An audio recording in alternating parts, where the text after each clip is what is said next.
Olá, eu sou Edilisa Peixoto, psicóloga clínica há 21 anos e vim aqui para falar um pouquinho sobre esse segundo momento que a gente está vivendo, né? Depois de já quase 30 dias de isolamento e tentar trazer à tona uma questão que está vindo muito no meu consultório a partir dos meus clientes e também de amigos e de colegas, que é uma ansiedade por produtividade. As pessoas acho que a gente tem dois discursos preponderantes, que é o do faça você mesmo, aproveite esse tempo para fazer algo assim assado, e faça e produza, aproveite o tempo que você nunca teve para organizar a sua vida para sempre. E, e seja criativo com as crianças e faça. Então, assim, existem várias.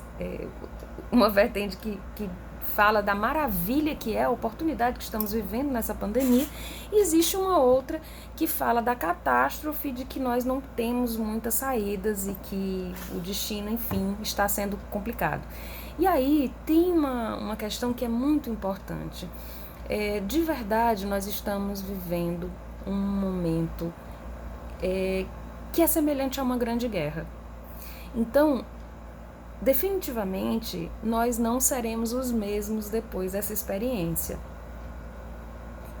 E mesmo que essa crise do coronavírus seja contida dentro de alguns meses, a gente vai levar esse legado durante muito tempo, né? Isso vai mudar a forma como a gente se relaciona, as nossas prioridades, e voltar à vida vai ter todo um processo de adaptação mesmo, né? Então, assim como a gente vai ter esse processo, nesse momento a gente está vivendo essa zona de guerra, né? No sentido de que com uma série de confortos, eu me refiro aqui a uma classe social que pode se manter em casa, que está com a sua família dentro de casa tentando protegê-la, né? Então, eu fui constantemente procurada por pessoas que estavam preocupadas. O meu ciclo de sono mudou. Doutora, eu não estou conseguindo dormir, eu acho que eu estou procrastinando mais, eu era para estar fazendo assim, não estou fazendo. E assim, vamos definir uma coisa. Esse é um momento, antes de mais nada, para a gente aprender a ser generosos com a gente mesmo. Esse não é um momento performático, super hiperprodutivo. Nós estamos vivendo um segmento delicado na nossa vida, e é comum que a gente esteja bem alterado, com ansiedade, com angústia. Tem muita gente angustiada, achando que não devia, porque está seguro, aparentemente a gente está em casa com todas as coisas funcionando, mas não é assim. Existe sim, a gente está aqui angustiado porque a gente tem a ansiedade de uma coisa lá fora que pode tomar alguém da nossa família, que pode nos tomar, né? E as pessoas começam, por exemplo, a sair com taquicardia, a sair com um pouco de medo, vão no supermercado, se sentem meio tontas, porque de alguma forma a gente saiu dessa rotina que era estar na rua, né? Então, assim, nesse momento vamos compreender isso, vamos ser generosos com a gente e com os que estão em casa. Todos os sentimentos que nós e os nossos estamos sentindo precisam ser acolhidos, sem julgamento, né? Eu não acho que ninguém é mole porque não está conseguindo. O menino era para estar estudando, ele só dorme. Essa está sendo a forma dele de reagir. E a gente precisa saber que nós não estamos em condições normais de pressão e temperatura. Portanto, as reações de cada um vão ser inusitadas e vão ser diferentes.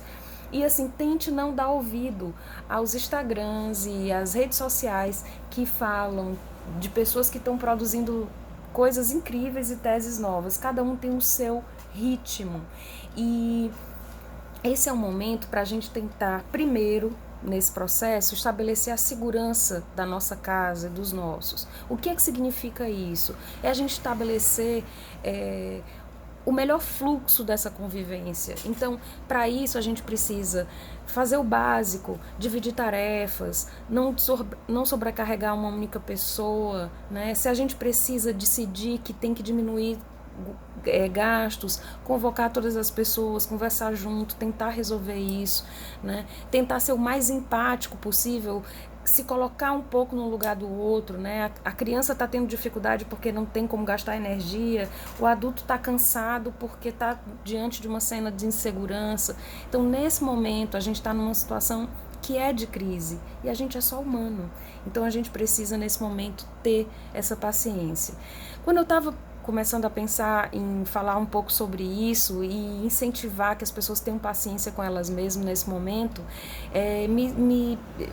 fui presenteada com um artigo mandado por um colega que é psiquiatra, o Alexandre, de uma pesquisadora que, e eu vou deixar aqui nos comentários o artigo que eu recebi, que eu acho que é bem legal. Essa pesquisadora, ela trabalha com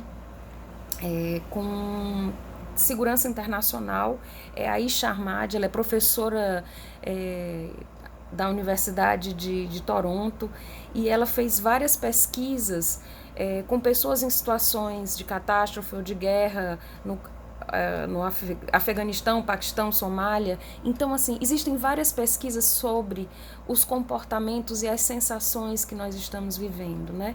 E ela vai citando uma questão que eu achei muito curiosa, que eu vou tentar compartilhar aqui com vocês. Esse artigo está no medium.com, mas eu vou colocar aqui depois. Então, assim, ela fala que a gente está passando por alguns estágios, né? O primeiro estágio é segurança, necessidade de resolver. Então, se você está bem, se você continua acordando às 3 da manhã, né? Está bem se você hoje ficou sem fome, não conseguiu almoçar. Tenha paciência com esse processo, né? Então, assim, tente entender que cada pessoa está na sua jornada, portanto, se tem uma pessoa super produtiva, isso é uma questão dela, você não precisa estar nesse ritmo e você não é fracassado por isso.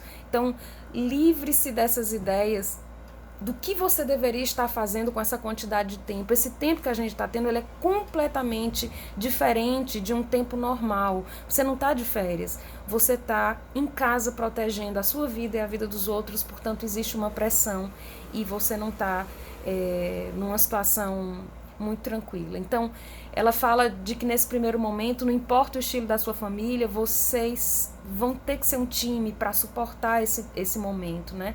E a melhor maneira de construir esse time é ser um bom companheiro de equipe. Então, tente tomar iniciativas com o coletivo, tente conversar um pouco junto, se você tem alguém que trabalha na área da saúde, priorize essa pessoa, tenha um cuidado especial com ela, que ela está precisando mais do que todo mundo. O segundo estágio, ela fala da modificação mental. Então, assim que a gente estiver seguro junto com o nosso time, a gente vai começar aos poucos a se sentir mais estável, né? A mente começa a tentar se adaptar. E depois de depois de um tempo, o nosso cérebro ele vai conseguir voltar a ter talvez o desejo de produzir. Mas se isso não está acontecendo agora, não força. Você precisa sobreviver primeiro. Então, mais do que nunca, a gente precisa abandonar a ideia de que a gente precisa ser incrível e que é muito, e foi sempre suplantada pela nossa sociedade, né, que a gente precisa ser, né, Red Bull te dá asas, você tem que ser incrível e feliz, e tem que ser malhado, e tem que estar todo perfeito. Então, agora a gente precisa abraçar nossa autenticidade, sabe? Modificar nossas essências mentais, exige humildade e paciência. Vamos ser sinceros, né? E perceber que a gente vai estar convivendo com pessoas que estão sob a mesma égide do medo, da ansiedade, da insegurança, de uma mudança rápida e brutal do cotidiano que todo mundo tinha antes. Então, permita-se, sabe, ficar distraído, permita-se não ter pensamentos super salvadores, permita-se contemplar, que é uma coisa que a gente não tinha. No terceiro estágio, ele fala uma coisa que eu considero muito legal, ele diz: abrace o novo normal. Olha só, a gente não tem mais a nossa rotina anterior.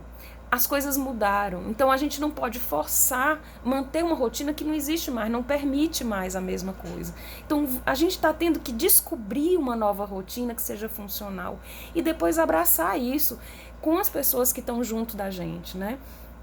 Então, assim, aos poucos nesse processo, assim, a gente tem que estar emocionalmente preparado para uma crise que vai durar de 12 a 18 meses. A gente não sabe, né, quanto tempo. E se terminar antes, maravilha. Mas se não terminar, e mesmo que termine antes, a gente vai ter ainda uma fase. A gente vai sair de casa ainda com calma. Vai ter todo um processo ainda pela frente que a gente vai ter que enfrentar. E a gente tem que entender que esse é o momento do início da jornada. Então a gente não pode ter tanta pressa, sabe? É como um corredor. Ele tem que começar lento para poder chegar na reta final, porque se ele corre demais, ele vai passar mal e não alcança a linha de chegada. Vamos devagar e vamos tentar alcançar. E aí, a gente precisa realmente, nesse momento, assim, não esquecer disso, de estar em paz, de tentar estar generoso, de entender que essa pandemia e esse momento que a gente está, ela ativa também uma série de questões que são nossas, que vão vir à tona. O medo de perder, o medo de morrer, a morte, o que é que eu estou vivendo, né? Porque quando a gente está perto da morte, assim, e a gente não está vivendo a vida que a gente quer viver, ou não estava vivendo a vida que a gente quer viver, isso nos aciona de uma forma muito brutal. Então esse é um momento para a gente ter calma e da gente entender que a gente precisa passar por baixo dessa onda, né? E ter carinho com a gente mesmo e ter paciência é fundamental, ok? Então, assim, tente viver um dia de cada vez, tente respirar fundo, tente não se cobrar tanto, tente ser generoso com você, tá bom? Tudo de bom e eu espero que esse bate-papo possa ter lhe ajudado. Até mais.